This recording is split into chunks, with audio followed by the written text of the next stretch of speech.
अस्सलाम वालेकुम। आज न्यूज़ मेरे पास वही है।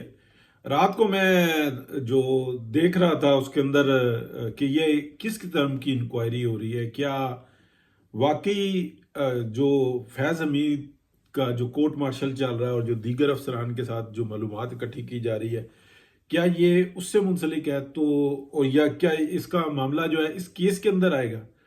तो जो मालूमात आई है वो ये आई है कि शायद के नहीं आए, हो सकता है कि जिक्र इसका आ जाए, लेकिन ये बात आई है कि बड़े पैमाने पे, क्योंकि जो हमारे पड़ोसी हैं जिन्होंने यहाँ से सी पैक निकालना है, सी पैक वाले, उन्होंने ये बात बताई थी कि आपके ये काम रहे हैं और हमारे इंडिया से ये रिलेशंस हैं, आप यहाँ पे खड़े हुए हैं, हमने आपको इतना इतना सब कुछ करके दिया।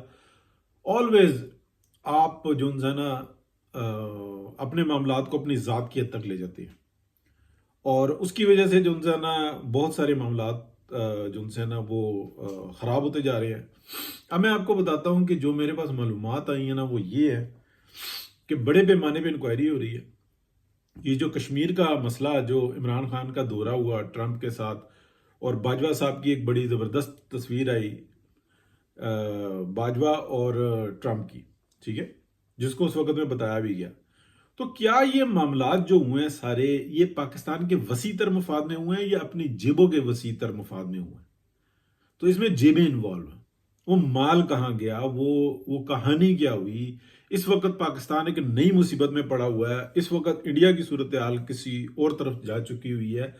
पाकिस्तान को खोखला किया गया है, कोई पूछने वाला नहीं है, कोई नहीं पूछेगा।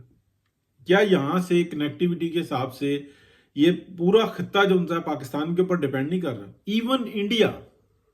अब ये बातें किसी को बुरी लगती हैं, किसी को अच्छी लगती हैं, लेकिन ये बात भी हकीकत है कि दुनिया की बड़ी मईशतों में से इंडिया एक है और चाइना, और फिर दूसरी तरफ हमारे रशिया नजर आ रहा है, फिर उस ईरान के पीछे पूरा यूरोप है मौजूद और पाकिस्तान सेंटर में है। पाकिस्तान वो कौन सी मुसीबत बना हुआ है कि पूरी दुनिया जो है वो चाहती है कि यहाँ पे अमन हो, लेकिन यहाँ वाले चाहते हैं कि बस जैसे ही थोड़े से हालात बेहतर हो तो हमारे बच्चे, हमारे प्लाट, हमारी जमीनें, हमारे रकबे, हमने बचाया हुआ है इस मुल्क को। यानी कि पूरी दुनिया कह रही है कि यहाँ पे अमन हो, बेहतरी हो, मामलात अच्छे अच्छे तरीके से चले, हम पैसा लगाते हैं, लेकिन यहां पे वो कौन है? अब उनके ऊपर कुछ ऐसा प्रेशर आया हुआ है कि वो समझ नहीं पा रहा। जो कुछ पीछे हुआ उसमें आप ये समझ लें कि इमरान खान की हुकूमत के अंदर बार बार उनके अपने वजीर कहते थे पाकिस्तान तो डिफॉल्ट हो चुका हुआ है।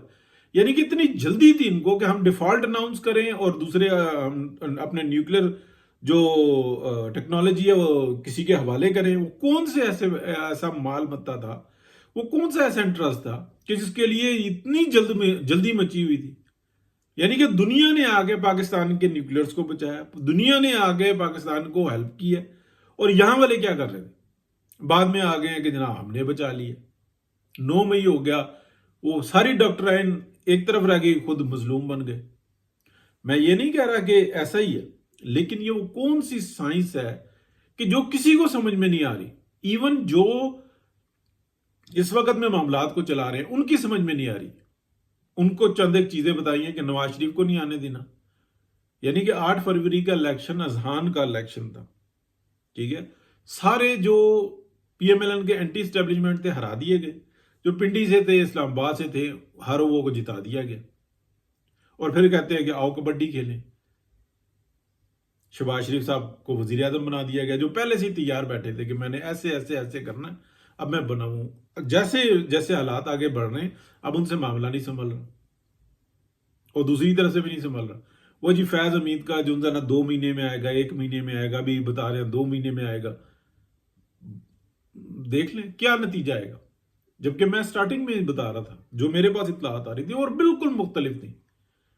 तो ये जो ना इस तरीके से जो सा बड़ा मसला बना हुआ है। अब देखिए 190 मिलियन पाउंड का जो केस है वो ऑलरेडी काफी मुतनाज़ा हो चुका हुआ है। मुज़ाकरात के लिए अगर उसकी एक डेट और दे दी गई तो आप समझ लें कि बिल्कुल इसका बेड़ा गर्क है। ये बिल्कुल ऐसा वाकया है जैसे 9 मई का। 9 मई के बाद अगर विद इन 2 वीक, 2 हफ्ते के अंदर अंदर तमाम को सजाएं दे दी जाती ना, सुना दिया जाता है ये 10 साल के लिए, ये 20 साल के लिए, ये 30 साल के लिए अंदर पूरी दुनिया में से कोई एक आवाज ना उठा सकता होता, क्योंकि वो स्टेट पाकिस्तान के ऊपर हमला किया गया था, बतौर रियासत के ऊपर हमला किया गया था। नहीं जी, फौजी इदारा हमारा, फौज की इज्जत, स्टैब्लिशमेंट, पाकिस्तान की कोई हैसियत नहीं, पार्लियामेंट की कोई हैसियत नहीं, फौज के ऊपर हमला कर दे। और कह भी कौन रहा है? हमारे वजीर बुदरा। तो फिर ऐसे ही भुगतेंगे आप। फिर आप नैरेटिव देखें कैसे तब्दील किया गया, फिर आप लीडरशिप को देखें कि किस तरीके से पूरी डॉक्टराइन ने मिल के शहबाज शरीफ साहब के को फ्रंट पे लाके उनसे खेल खिलवाया। मैं आज भी ये बात कहता हूं कि यार इतनी नाराजगी, इतनी बददिली है पीएमएलएन के अंदर के जिसकी कोई इंतहा।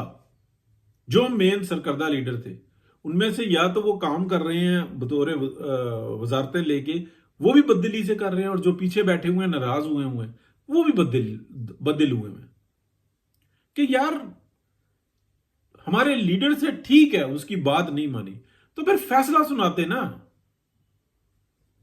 और ये जो जुगनू मोहसिन बड़ी मोहतरम है, जो वो बात कर रही थी ना कि 8 फरवरी को अपनी बेटी का हाथ पकड़ के साथ साइड में जाता है कि नहीं हम इलेक्शन हार गए हैं, पीएमएलएन ने हुकूमत बनानी है, बनाए, हम नहीं है, बाप बेटी नहीं है। आज दूसरी ऑप्शन होती नहीं, ये बात भी वो गलत कर रही है।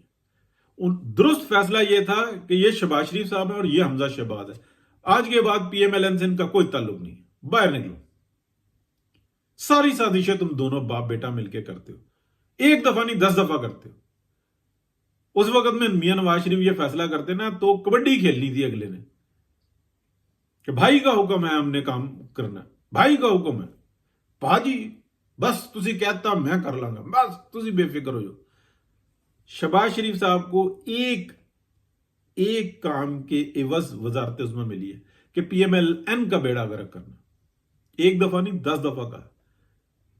तमाम रिपोर्ट्स जो सी है ना वो यही गई है। और रिपोर्ट्स कौन सी होती हैं आप समझते हैं ना? अल्लाह रहम करे। तो मायूसी की बात नहीं है, बात यह है कि जब तक हम आंखें खोल के देखेंगे नहीं कि हमारे साथ हो क्या रहा है, तब तक हम इसी तरह से खराब होते रहेंगे। पीएमएलएन का जो कारकुन है उसके साथ जितनी ज्यादती होगी उतनी ही पीएमएलएन कमजोर होगी। मरियम नवाज अगर ये समझती हैं कि उनके बहुत बेहतरीन फैसले हैं, वो एडमिनिस्ट्रेशन में किसी की सिफारिश नहीं सुन रही, ना अंदर की ना बाहर की, लेकिन क्या वो ट्रैप नहीं हुई? वो भी ट्रैप हुई हुई। उस तकलीफ को जब वो समझेंगी तो वक्त गुजर चुका होगा। और वो ये है कि मरियम नवाज के हाथों अपने ही कारकुनान के साथ ज्यादती करवाना। तमाम पीएमएलएन के लोग, लिस्ट बनती है कि ये मौजूद है, ये इस स्कीम के अंदर आ गए, सबको बाहर निकालो। और मरियम नवाज को नजर ही नहीं आता। हालांकि मैं ये नहीं कहता, लेकिन जो आ गए उनको तो डालो, सिर्फ इसलिए कि नहीं यार कौन क्या कहेगा कि हमने पीएमएलएन के लोगों को नवाजा, कल को हमें नैब पकड़ लेगी, सबसे ज्यादा छितर पड़ेंगे। और हक बनता है फिर पड़े। इतनी ज्यादती कि जुर्म बन गया कि पीएमएलएन का साथ दिया। बहुत शुक्रिया जी, अल्लाह हाफिज।